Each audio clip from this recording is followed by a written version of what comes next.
साल 1994, जनता hospital and diagnostics, operation theatre. हाँ। अरे उधर से काटो, पूरा नहीं, खाली चीरा लगाओ। हाँ ठीक है भाई, ठीक। हाँ। हेलो। अरे नहीं भाई, 5 लाख से 1 रुपया कम नहीं लेंगे, चाहे तो किसी और से बात कर लो। अबे किडनी बेच रहे हैं, तुम्हारे बेटे का बर्थडे केक नहीं है जो मोल भाव कर रहे हो। चाहिए हो तो बोलो। हाँ ठीक है। क्लिनिक चला रहे हैं कि दुकान? मोल भाव कर रहा है हमसे। अबे तुम फिर चीरा गहरा लगा दिए, कितनी बार समझाएं। अरे अबे ये क्या, तो सड़ा हुआ है। अबे शुतुरमुर्ग के बच्चे, किसको ले आए हो बे? शराबी का किडनी लगाएंगे अब हम क्लाइंट को। सॉरी भैया, हमें लगा चल जाएगा तो हम ले आए। सॉरी भैया। अरे सुनो, ये बेवकूफ आदमी शराबी का किडनी ले आया यार। नहीं, डेड है। हैं? लिटाए हैं टेबल पे। सुनो, किसी को पकड़ो, बोलो 35,000 रुपये मिलेगा, किडनी निकालेंगे। हाँ ठीक।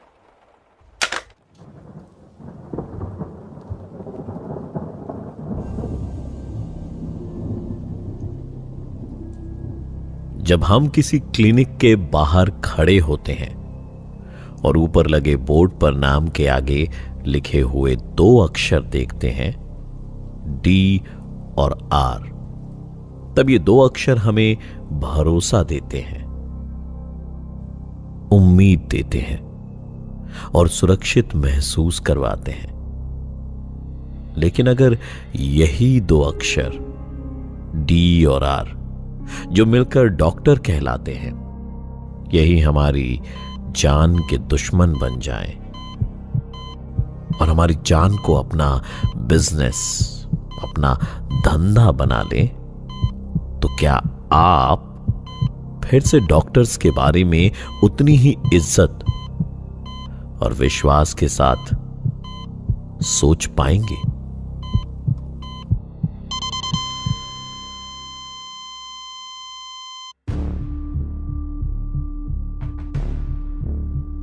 इंडियन मर्डर मिस्ट्री में मैं हूं प्रवीण, आपके साथ सुना रहा हूं आपको the case of serial killer doctor death. किस्सा जरा लंबा है, लेकिन इत्मीनान से सुनिए, होश उड़ा देने वाली कई बातें आपके सामने आने वाली हैं। हम ये नहीं कह रहे कि हर डॉक्टर पर शक कीजिए, लेकिन वर्ल्ड हेल्थ ऑर्गेनाइजेशन की स्टडी कहती है that 57.3% of health workforce in India is made up of quacks. यानी लगभग आधे से ज्यादा मेडिकल प्रोफेशनल्स फेक डिग्री लिए घूम रहे हैं। हम उनमें से एक की इस एपिसोड में बात करने वाले हैं।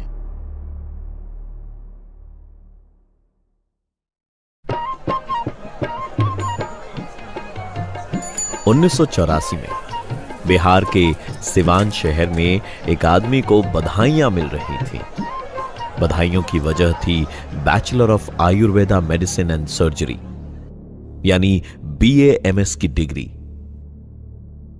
यह डिग्री हासिल करने के बाद यह आदमी देवेंद्र शर्मा से डॉक्टर देवेंद्र शर्मा बन चुका था।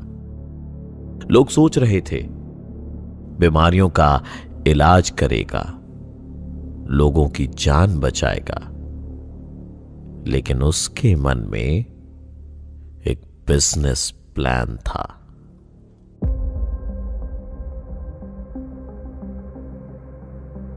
क्रिमिनल्स का कोई ना कोई ठिकाना होता है जहां से वो अपने सभी कामों को अंजाम देते हैं। गैंगस्टर्स के अड्डे होते हैं, टेररिस्ट्स के कैंप्स होते हैं, लेकिन ये क्रिमिनल अपने सारे गोरख धंधे अपने क्लिनिक से ही करता था। भारत मजबूत है, भारत एक रहेगा। हमारे देश के कई हिस्से हैं जहां आज भी पर्याप्त मेडिकल सुविधाएं उपलब्ध नहीं हैं। 1980 और 1990 के दशक में ये और भी कम थी। उन दिनों डॉक्टर का क्लिनिक खुलना विकास की निशानी माना जाता था। डॉक्टर के इलाके में रहने भर से लोग इतने खुश हो जाते थे कि डॉक्टर की डिग्री की जांच पड़ताल करना और इसके इलाज के तरीके पर सवाल करना अपराध के बराबर माना जाता था। कानूनी अपराध नहीं, सामाजिक अपराध। क्योंकि हम बहुत जल्दी भूल जाते हैं कि डॉक्टर भी आखिरकार है तो इंसान ही।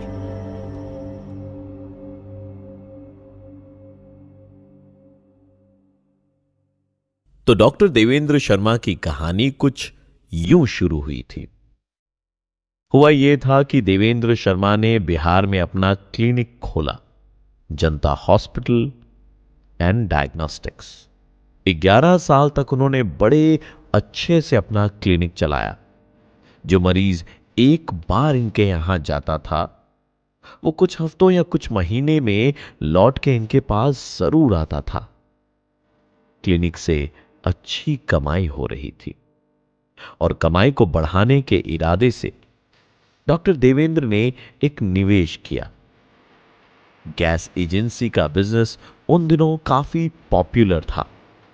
देवेंद्र को लगा कि यह एक अच्छा इन्वेस्टमेंट है, लेकिन उन्हें इस निवेश की भारी कीमत चुकानी पड़ी। गैस एजेंसी में उनके साथियों ने उन्हें 11 लाख का चूना लगाया।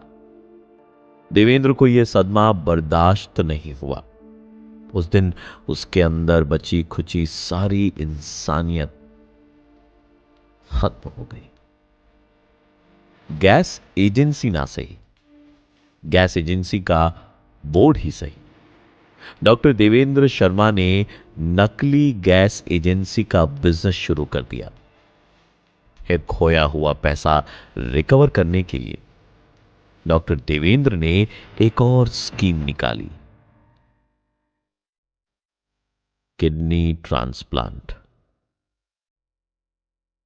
पुलिस के मुताबिक देवेंद्र ने इस बात को कबूल किया कि उसने 1994 से लेकर 2004 के बीच में 125 इलीगल किडनी ट्रांसप्लांट किए थे। 125 के बारे में उसने बताया, लेकिन सोचने वाली बात यह है कि असल में यह नंबर 125 से कितने ज्यादा है।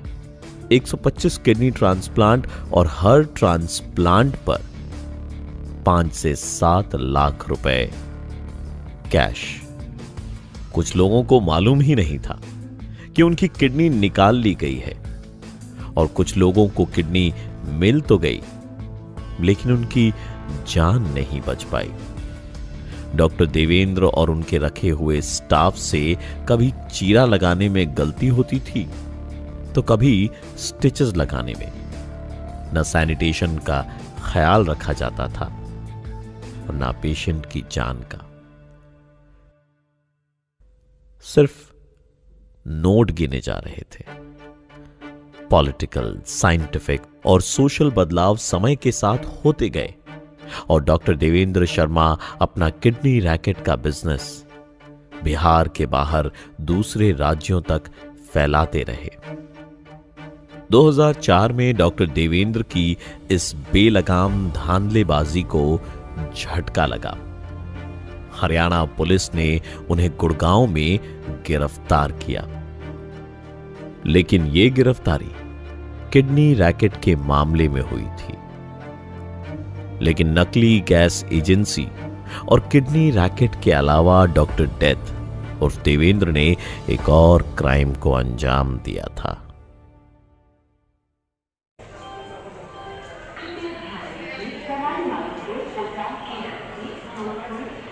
18 जनवरी 2004 डॉक्टर देवेंद्र ने जयपुर रेलवे स्टेशन से एक टाटा सुमो टैक्सी बुक करवाई। टैक्सी ड्राइवर के पूछने पर उसने अपना नाम बताया, डॉक्टर मुकेश खांडेलवाल।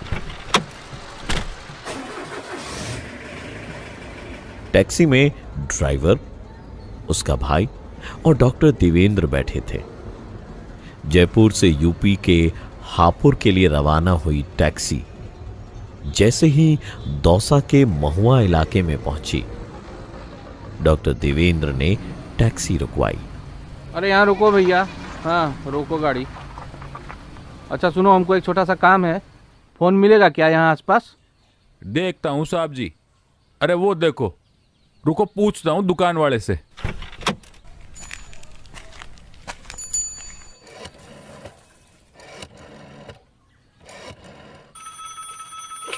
हाँ खम्मा गणी बाबूजी, चांद बोल रही हूँ।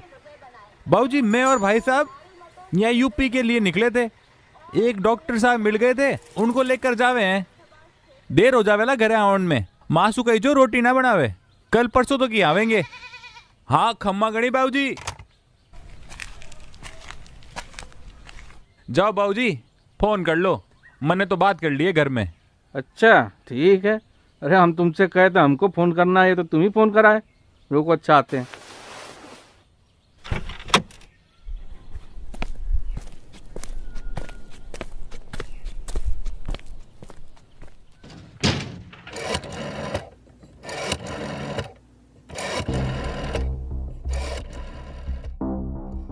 बिहार में रहने वाला डॉक्टर राजस्थान जाता है और फिर वहां से यूपी के लिए गाड़ी लेता है।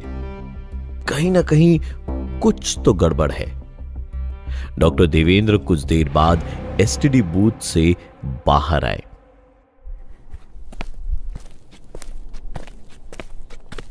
पैसे दिए और फिर गाड़ी में बैठ के चल दिए। करीब 7 घंटे के लंबे सफर के बाद टैक्सी यूपी के कसमपुर पहुंची। यहां डॉक्टर देवेंद्र के 2 साथी मिले और उन्हीं के साथ गाड़ी में बैठकर वो रवाना हो गए। हापुड़ पहुंचने से पहले ही रात हो गई और सभी लोगों ने कसमपुर में रुकने का फैसला किया। अगली सुबह वो लोग फिर निकल पड़े।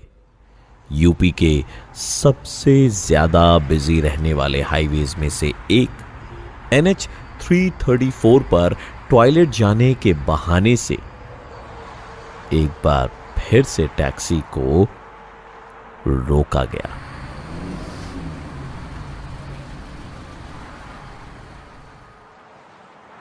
एक लंबे सफर में आपको आपके साथ सफर कर रहे लोगों पर भरोसा होने लगता है और आपकी अलर्टनेस कम हो जाती है। उसके बाद हुआ यूं कि डॉक्टर देवेंद्र और उसके दोनों साथी टैक्सी से उतरे और आपस में कुछ बातें करने लगे। पलक झपकते ही डॉक्टर देवेंद्र के साथी गाड़ी में घुसकर पिछली सीट पर बैठे और गाड़ी का दरवाजा बंद कर लिया। डॉक्टर देवेंद्र शर्मा बाहर खड़ा था। गाड़ी के अंदर उनके साथी टैक्सी ड्राइवर और उसके भाई का गला घोंट रहे थे। सीट बेल्ट दोनों भाइयों के गले पर कसती जा रही थी और बाहर खड़ा डॉक्टर इस सारे घटनाक्रम को बस देख रहा था। दोनों लाशों को हजारा कैनल में फेंकने का फैसला किया गया।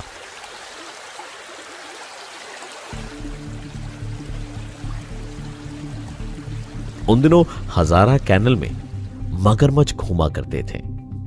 डॉक्टर देवेंद्र ने सोचा था कि पुलिस इन्वेस्टिगेशन में कोई सबूत ना मिले, इसके लिए लाशों को ठिकाने लगाना बहुत जरूरी है। लाशों को फेंकने के बाद डॉक्टर देवेंद्र और उनके साथी टैक्सी लेकर चले गए और फिर यूपी में इस टैक्सी को बेच दिया, कुछ हजार या लाखों रुपए के लिए। एक घर के 2 बेटे बलि चढ़ गए।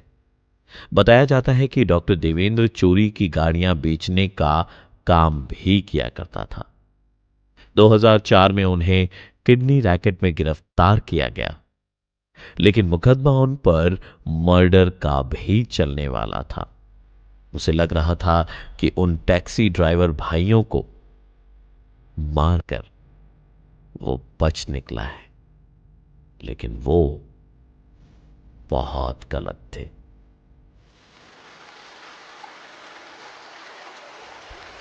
हजारा कैनल से बहती हुई दोनों लाशें ईटा में गंगा नहर में तैरती हुई किनारे तक आ गई। दोनों डेड बॉडी सड़ चुकी थी और बहुत बुरी हालत में थी, जैसे किसी जानवर ने उनका शिकार किया हो। पुलिस जांच में जुट चुकी थी।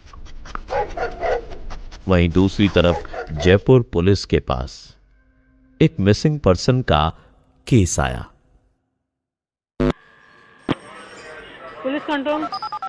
गफार खान ने जीआरपी सदर थाने में अपने दोनों बेटों के मिसिंग होने की कंप्लेन लिखवाई।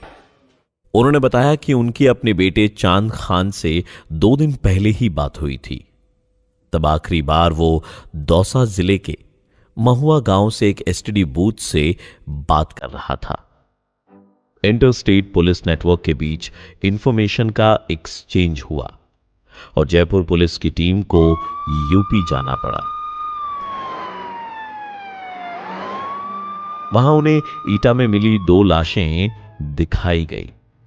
शिनाख्त हुई और गुमशुदगी की रिपोर्ट मर्डर केस में तब्दील हो गई। डॉक्टर देवेंद्र शर्मा को जब गिरफ्तार किया गया था, तब उन्होंने खुद बताया था कि मैंने करीब 50 खून तो किए हैं और 50 के बाद मैंने गिनना बंद कर दिया था। इस सीरियल किलर डॉक्टर के केस के बारे में आपको अगले एपिसोड में बताऊंगा, इसलिए आप सुनते रहिए Indian murder mystery. Catch you in the next episode. You were listening to Indian Murder Mystery, written by Dhruv Law, audio designed by Ayush Mehra, creative director Dhruv Law. Send your feedback and suggestions right to us at podcast@redfm.in.